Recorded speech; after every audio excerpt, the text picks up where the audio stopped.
Bom, hoje foi um dia de trégua entre Joe Biden e Donald Trump, por motivos óbvios, né? 11 de setembro, 19 anos depois. Mas a gente já vai falar, inclusive, em instantes a respeito do que ambos disseram e fizeram nesta sexta-feira, as solenidades nos Estados Unidos.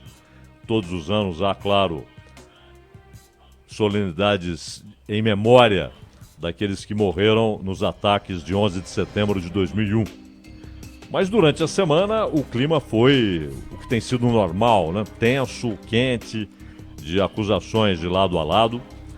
Inclusive quando há anúncio de medidas do governo, aparentemente sem qualquer ligação com a campanha eleitoral, mas Trump trata de conduzir as medidas anunciadas em diversas áreas para ataques a Joe Biden, dizendo o que será, na visão do Trump, ou no discurso do Trump, se Biden vencer.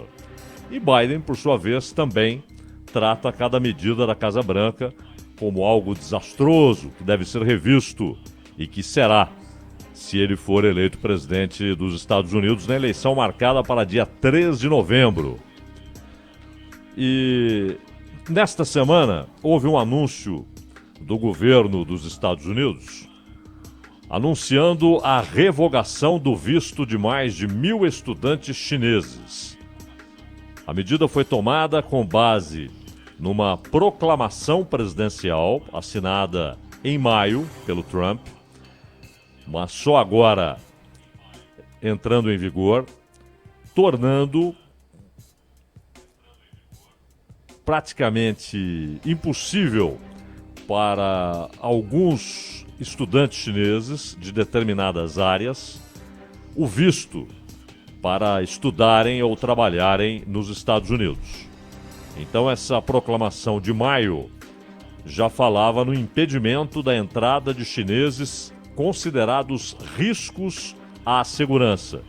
E a medida anunciada anteontem traz exatamente o envolvimento da administração na ideia que espalha-se pela sociedade americana de que alguns estudantes intelectuais, acadêmicos chineses representam risco à segurança dos Estados Unidos se trabalharem ou estudarem em território dos Estados Unidos.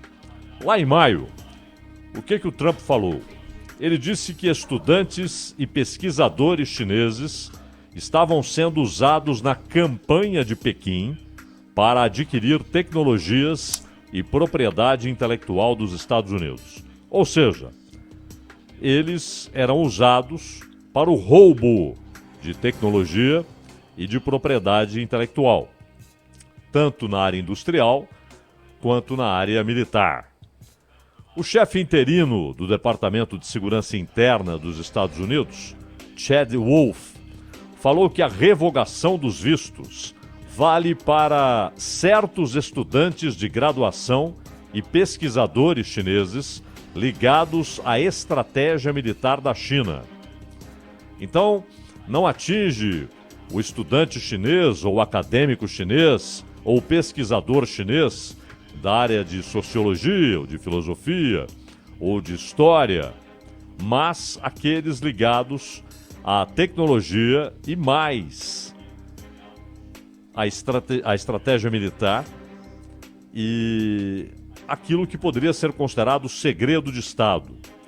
Porque muitas vezes há encomendas do Pentágono, o Departamento de Defesa dos Estados Unidos, para empresas americanas. Então, a lógica desta determinação é que pesquisadores chineses trabalhando nessas empresas passavam a ter acesso a pesquisas confidenciais e poderiam se apropriar do resultado dessas pesquisas, das investigações dessas pesquisas tecnológicas no campo industrial e no campo militar para enviar tais segredos à China. Wolf foi além. Ele acusou a China de abusar de vistos de estudantes para explorar a academia americana. Disse que a China cresceu a partir do roubo de propriedade intelectual, do roubo de segredos comerciais e da coleta de dados pessoais para obter lucro, destruindo a privacidade de norte-americanos de todas as idades.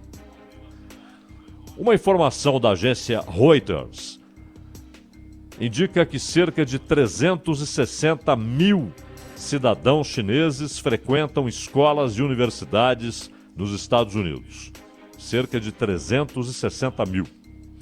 Todos os anos, essa gente representa um consumo dentro dos Estados Unidos, porque eles moram lá e consomem, é óbvio, de 14 bilhões de dólares. Grande parte com mensalidades, outras taxas e o consumo pessoal, não é? De comida, roupa, equipamentos, enfim. E é mais um capítulo numa relação cada vez mais tensa. É bom lembrar que antes do anúncio dessa decisão dos Estados Unidos, a China anunciou o congelamento da renovação de vistos para jornalistas de veículos norte-americanos em represália à decisão equivalente do governo Trump. China e Estados Unidos fecharam consulados em adoção de medidas de contrapartida, né? Os Estados Unidos fecharam o consulado chinês, a China fechou o consulado dos Estados Unidos. Em julho, Trump ordenou o fechamento do consulado em Houston e a China, em resposta, determinou o encerramento das atividades do consulado dos Estados Unidos em Chengdu. Agora, há uma espécie de certeza, inclusive em documentos e estudos internos das Forças Armadas dos dois países e que se tornam públicos. E é claro que não se tornam públicos por vazamento, não se tornam públicos porque alguém foi lá e descobriu, algum jornalista conseguiu ter acesso a uma informação confidencial do Pentágono ou do Exército Popular da China. Na verdade, eles fazem questão de fazer com que essas informações cheguem à imprensa, cheguem ao mundo. E essa certeza que eles compartilham é a seguinte: em algum momento, eles acreditam, será inevitável um confronto militar entre Estados Unidos e China. É claro que, quando se fala em Guerra Fria 2.0, né, como alguns têm adotado, inclusive em textos jornalísticos e em livros, é a ideia de que, assim como Estados Unidos e União Soviética, durante a Guerra Fria, fizeram uma espécie de guerra total, porém não militar, né? Não houve um confronto direto entre forças militares de Estados Unidos e de União Soviética, até porque havia a ideia de que a capacidade de destruição que o outro tinha inviabilizava ataques surpresas e não havia garantia de que um confronto convencional, ou seja, com armas não nucleares, não evoluiria para um confronto nuclear, ainda que começando acidentalmente, ou num ato de desespero. Uma derrota anunciada e aí a decisão, ante a derrota anunciada no confronto convencional, de um ataque nuclear. E com a certeza recíproca de que a resposta também seria devastadora, né? Eles chegaram ao ponto, e isso hoje é mais do que bem desenvolvido, né?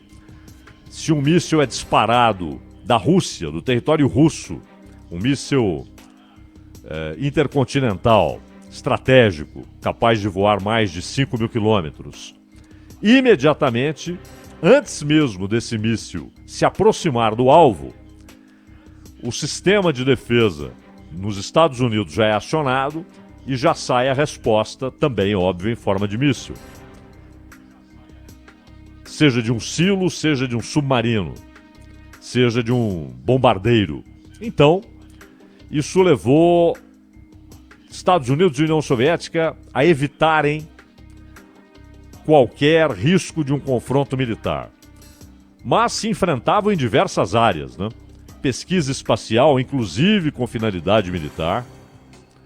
O Guerra nas Estrelas foi o ponto culminante disso, que acabou não evoluindo como projeto militar, mas representou o maior salto tecnológico da história dos Estados Unidos, pelo subsídio colocado à disposição da indústria de alta tecnologia. Então, eles se enfrentavam até no esporte, né?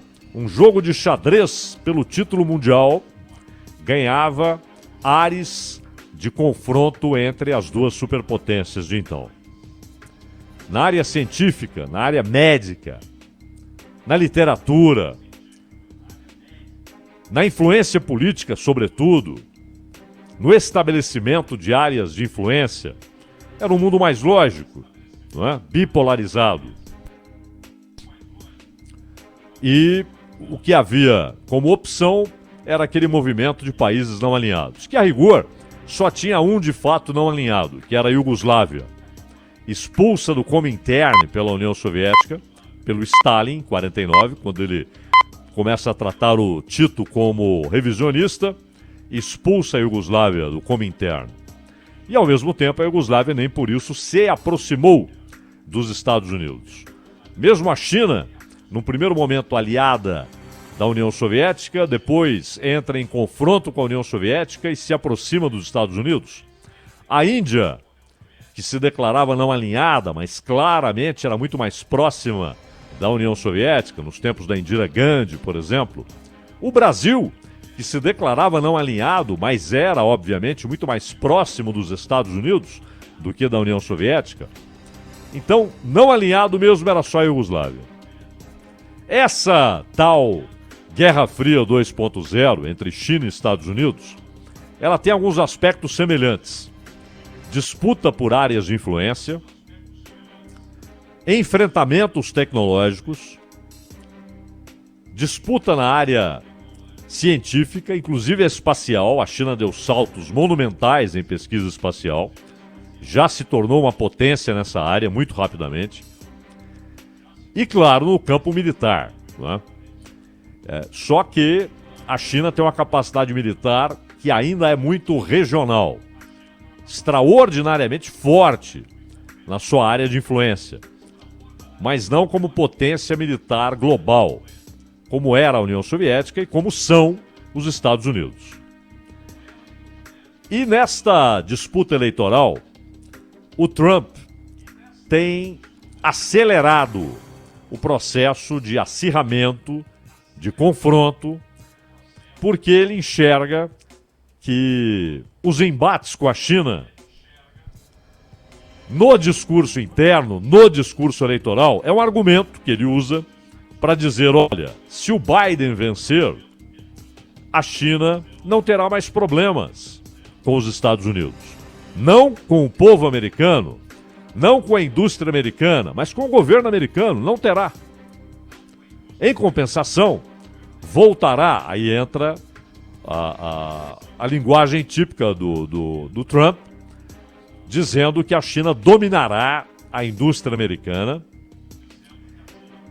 e será, disse ele, dona da economia dos Estados Unidos. E que o Biden vai facilitar o caminho chinês, vai abrir o caminho para que a China passe a ter uma influência decisiva na indústria americana, no mercado americano, no abastecimento americano, como já tem, por exemplo, no mercado de títulos dos Estados Unidos. Um processo que se acentuou desde os anos 90. E o Trump tem dito que a vitória dele significa a volta de capital americano investido fora para investimento nos Estados Unidos, dando prosseguimento ao que teria sido iniciado em seu primeiro mandato. E que Biden carrega, na verdade, consigo grupos radicais dentro do Partido Democrata e grupos que bajulam a China e que são críticos sempre da política externa dos Estados Unidos e que tendem a favorecer interesses chineses. Então, cada medida adotada em relação à China, contra a China, tem sido usada também pelo Trump em seus discursos eleitorais, nos seus embates eleitorais com o Biden. E a ideia é dizer para o eleitor americano que o Joe Biden, ele não é mais ele mesmo, politicamente. Ele é apenas aquele que pode levar para a Casa Branca os grupos radicais que teriam se apoderado do Partido Democrata. Agora, o que diz o Biden? Claro, ele refuta, mas ao mesmo tempo, ele acusa o golpe, porque ele também passou a adotar um discurso mais duro em relação à China, porque percebe o risco de o eleitor independente, porque, como em qualquer país democrático, você tem, claro, um grupo que votará sempre com o candidato republicano e um grupo que votará sempre com o candidato democrata, ainda que tenha restrições ao candidato da ocasião. Mas por aversão às ideias, à política, aos conceitos, às bandeiras do outro partido, votam sempre com o seu oponente, ou republicano ou democrata. Mas é claro que esses dois grupos não representam a maioria. A maioria decisiva é aquela que pode votar num democrata, num republicano, dependendo de quem, de quando, de porquê, quais as circunstâncias, qual a situação do país, como é que está a economia, como é que está o enfrentamento de diversos outros problemas, segurança pública, saúde. É o eleitor independente, aquele que não vai cegamente atrás de um partido, aquele que não está decidido a votar sempre, irreversivelmente, no partido A ou no partido B. E esse é que decide a eleição. E o Biden tem muito receio de que esse eleitor independente acabe sendo convencido pelo discurso do Trump de que ele, Biden, e o atual Partido Democrata significam um risco para a economia americana e um risco de que a China passe a ter um papel dominante no mercado americano, no abastecimento do mercado americano, abastecimento industrial, é claro, não agrícola. E ao mesmo tempo, a capacidade, como já tem ocorrido em certa medida, de investidores chineses comprarem grandes ativos americanos, conglomerados, como os japoneses fizeram lá nos anos 80, né? O que na época provocou até uma certa irritação interna nos Estados Unidos em relação aos capitalistas japoneses. E então esse assunto se tornou importante na disputa eleitoral. Mas hoje foi dia de algum silêncio, né? Os políticos sabem, alguns sabem, outros não, mas eles sabem que há momentos em que o recato, o silêncio, a disposição a falar pouco são mais convenientes. E 11 de setembro tornou-se, claro, uma data muito forte para os americanos deste século, porque foi o primeiro ataque real em território dos Estados Unidos. Interessante que antes, lá atrás, houve um general que fez incursões em território americano, mas ele entrava e saía rapidamente. O lendário Pancho Villa, né? Que no período da Revolução Mexicana, ele era o Leão do Norte, né? O Zapata controlava o movimento no sul e ele no norte. Depois se aproximaram. Interessante que na Cidade do México, quando tomaram o poder, nenhum dos dois quis se assentar na cadeira presidencial. Um falava para o outro falava para um e nenhum dos dois queria. Mas o Pancho Villa chegou a fazer incursões ali em território dos Estados Unidos, que antes era território mexicano, aquela parte. Mas ataque mesmo em solo americano, a Alemanha não conseguiu, a União Soviética não ousou, mas no dia 11 de setembro aconteceram aqueles ataques contra os dois monumentais edifícios, as duas torres monumentais em Nova York e contra o prédio do Pentágono, o que é de uma simbologia, de uma força emblemática. Você atacar o centro do poder militar, da maior potência militar da história, né? Então aquilo foi um troféu. É claro que também neste caso não faltaram teorias conspiratórias, né? E o que é lamentável, não que alguém diga uma bobagem ou até solte em redes sociais teorias absurdas, né? Mas é o fato de que às vezes jornalistas, acadêmicos abraçam essas bobagens porque consideram agradável a ideia de que os Estados Unidos tiveram culpa no 11 de setembro. Uma culpa dolosa, ou seja, que aquilo foi projetado lá dentro, que aquilo foi arquitetado lá dentro para provocar uma ação de retaliação, né? E aí vem todo o desenvolvimento da teoria conspiratória. Mas é só isso, teoria conspiratória. Qualquer figura importante da Al-Qaeda, na ocasião, daria e deu risadas das teorias conspiratórias. Inclusive, Bin Laden. E vale notar que esse é um problema que parece sepultado, né? A ação extremista de terroristas religiosos, daqueles que, na verdade, abrem mão até dos próprios conceitos de sua religião e estabelecem novos conceitos que idealizam e passam a usar a ideia, a premissa de que quem não pensa igual deve ser eliminado.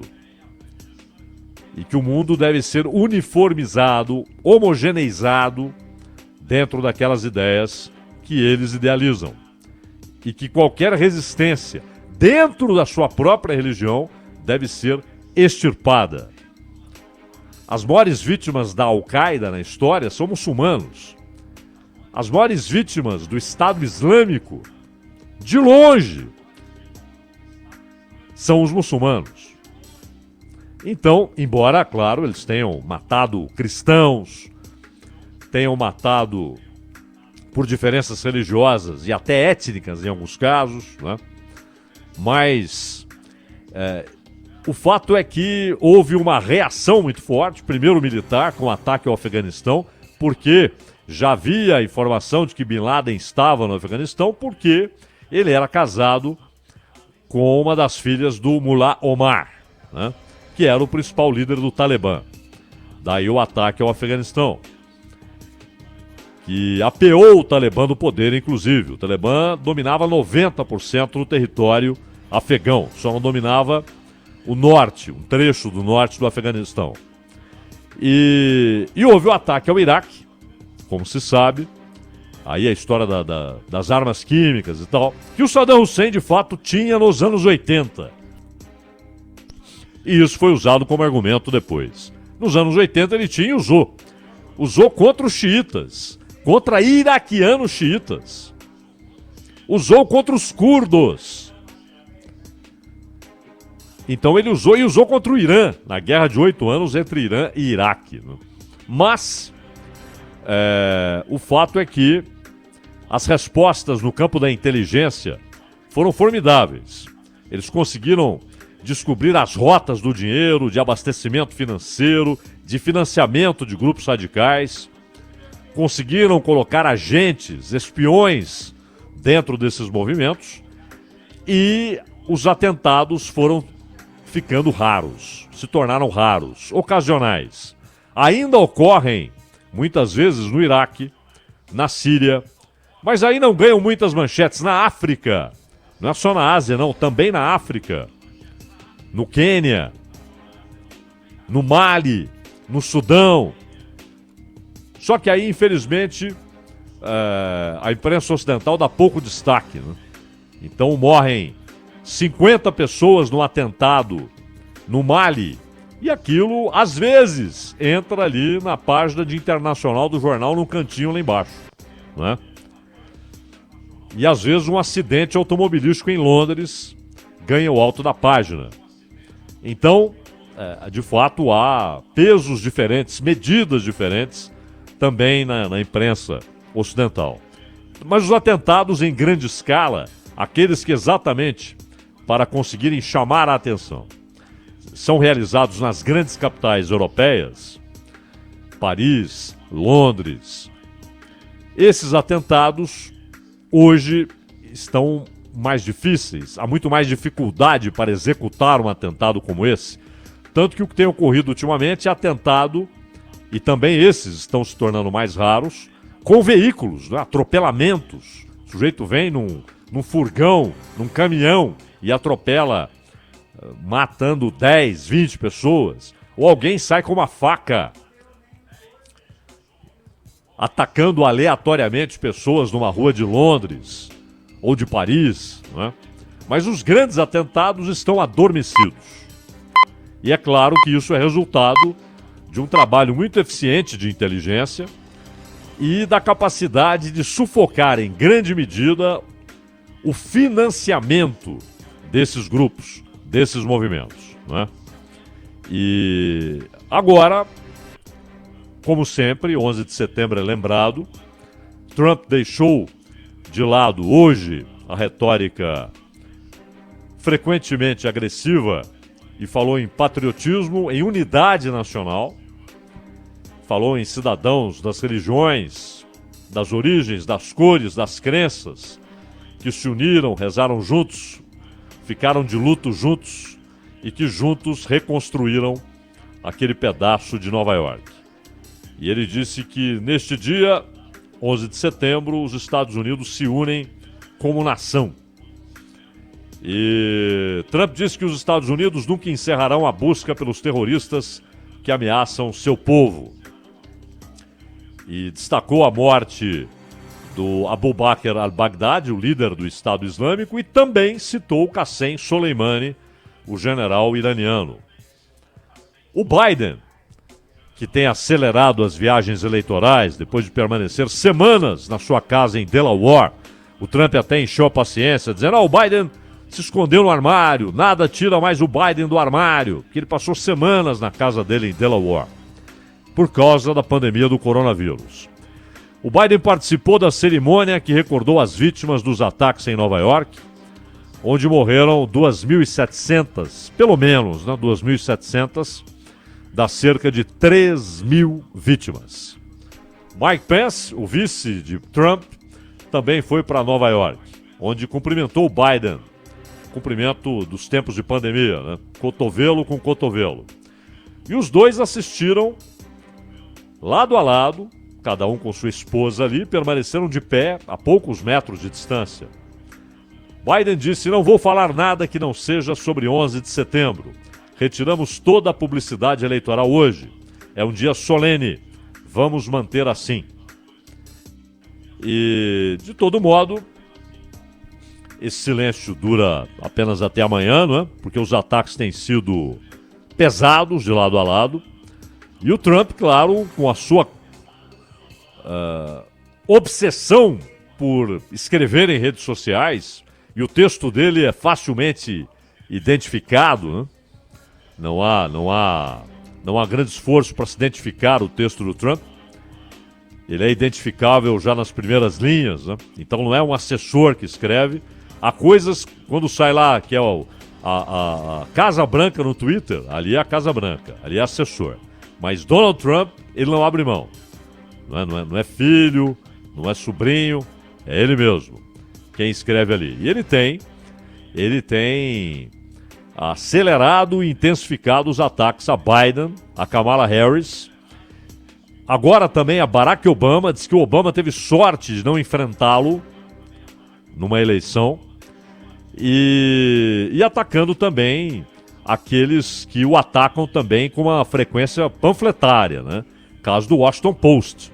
Um jornal de uma importância histórica, mas que entrou numa fase muito ruim, com textos panfletários, com uma obsessão editorial. Isso é muito ruim para um jornal importante como o Washington Post, não é? De todo modo, o problema não foi enterrado. Não foi enterrado. Há dois teóricos islâmicos que mudaram a cara de algumas teorias acadêmicas sobre o Islã e deram combustível ideológico e teórico para grupos radicais. O movimento radical, o Wahhabita, por exemplo, nascido na Arábia Saudita, ele já tem alguns séculos, não é? Ali era uma revisão que, na verdade, buscava tratar de uma reconstituição do Islã original. Esse era o mote, não é? Mas há uma palavra que é jihad, que foi muito usada, né, nas últimas décadas no noticiário ocidental, e que muitas vezes foi traduzida como guerra, luta. Mas a melhor tradução é esforço para a palavra árabe jihad. E o Maomé falava em dois esforços, duas jihads, a pequena e a grande. A pequena é a luta para manter a integridade dos povos muçulmanos, para defender o Islã onde ele está instaurado, não para expandi-lo, para defender onde ele está. E a grande jihad seria a luta contra si mesmo, né? Contra cada um lutando contra si mesmo. E aí, o Hassan al-Banna, um egípcio fundador da Irmandade Muçulmana, muda isso e faz surgir a ideia de que a jihad, na verdade, não é apenas defender o Islã onde ele está, mas expandi-lo.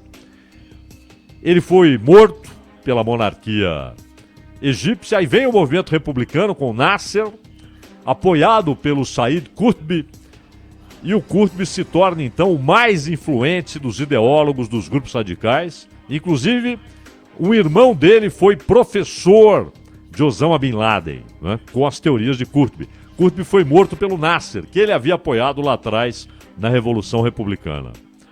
E eles deram a base teórica e ideológica para esses movimentos radicais sunitas, não xiitas, sunitas. Os xiitas partem de outras leituras, né? Então, o problema não está sepultado, mas é óbvio que ele está controlado, pelo menos por enquanto.